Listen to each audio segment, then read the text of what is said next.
Somewhere in the effort to sift beaches, lay boom, and clean birds, something somber was overshadowed in the aftermath of the Gulf oil spill, the fact that 11 men lost their lives.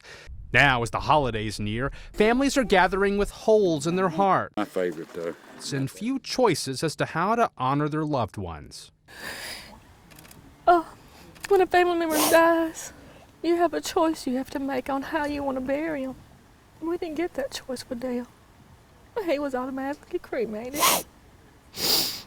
Aaron Dale BURKEEN was among those killed. His family is left with only an empty grave site to remember a son, brother, and father. We know he's not here.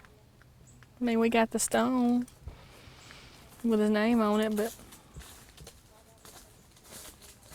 that's it.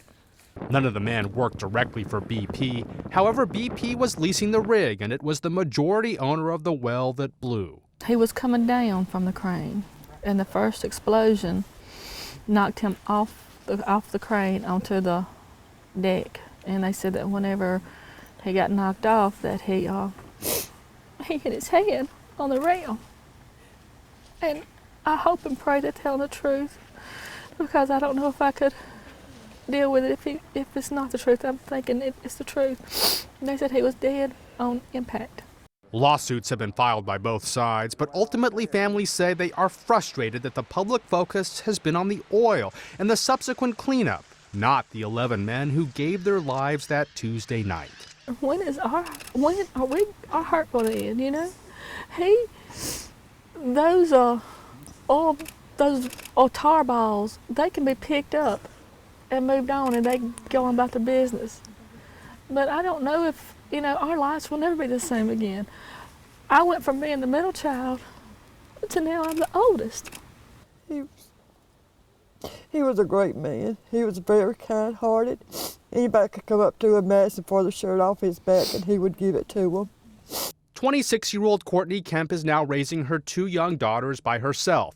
Her husband Roy also died in the explosion. She says she just wants answers, which she says she isn't getting from BP. We've never gotten an answer as to why it happened or what went wrong or anything like that. I think lawyers have, done their best to try to keep that quiet. KEMP says the reaction from BP's CEO will haunt her forever. I think a lot about what Tony Hayward said. And, there's no one who wants this thing over more than I do. I'd like my life back. Wish we could have ours back. Wyatt and my girls are my life.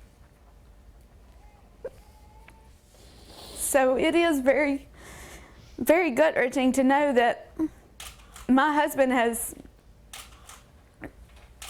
when people talk about my husband like BP or Transocean, it's what he's worth. And my husband's a lot more than a paycheck. BP did say in a statement that it extends its deepest sympathies to the families and friends who have suffered such a terrible loss.